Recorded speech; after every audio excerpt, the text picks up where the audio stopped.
सुख का भ्रम या ऊर्जा की बर्बादी। हस्तमैथुन के बारे में ओशो ने गहरी बात कही है और आज हम उसी दृष्टिकोण को समझेंगे सरल शब्दों में।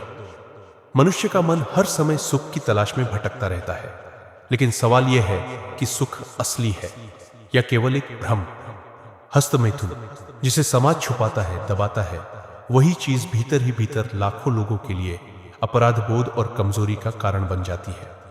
लेकिन ओशो कहते हैं, हस्तमैथुन अपने आप में अपराध नहीं है, यह केवल एक प्रतीक है कि तुम्हारी ऊर्जा अभी तक दिशा नहीं पा सकी। जरा सोचो, तुम्हारे भीतर जो जीवन ऊर्जा है वही तो सृजन की शक्ति है।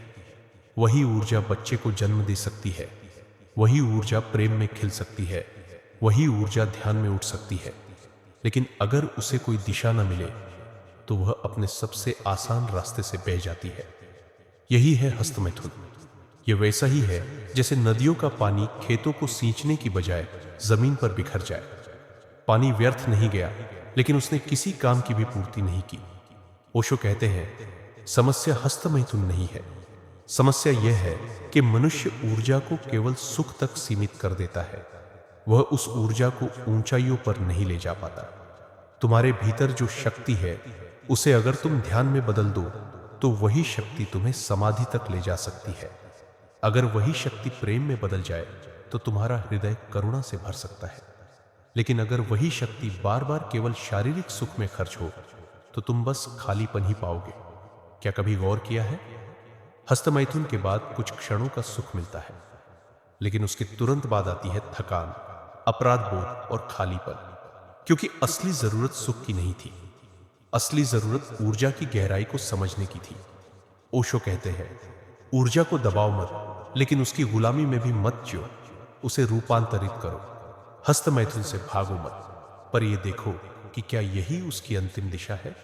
क्या तुम अपने जीवन को इतने छोटे सुख में गंवाना चाहते हो, जबकि वही ऊर्जा तुम्हें अनंत सुख, अनंत प्रेम, अनंत चेतना दे सकती है। यह मूल बात है अवेयरनेस। अगर तुम सजग होकर अपनी ऊर्जा को देखो तो तुम धीरे धीरे समझने लगोगे कि इसे ऊपर उठाया जा सकता है। योग, प्राणायाम, ध्यान और प्रेम, ये सब तुम्हारी ऊर्जा को ऊंचे आयामों में ले जाते हैं। हस्तमैथुन से सुख नहीं मिलेगा, सिर्फ राहत मिलेगी, और राहत भी क्षणिक। लेकिन ऊर्जा का रूपांतरण तुम्हें सच्चा आनंद देगा, जो भीतर से उपजेगा, बाहर की किसी क्रिया पर निर्भर नहीं होगा।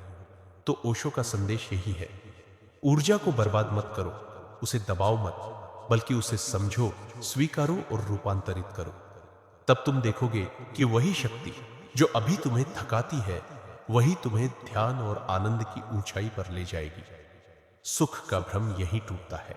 सुख क्षणिक है, आनंद शाश्वत है, और आनंद तभी मिलेगा जब तुम अपनी ऊर्जा को व्यर्थ न गंवाकर सजगता में जियोगे। यही ओशो का गहरा संदेश है।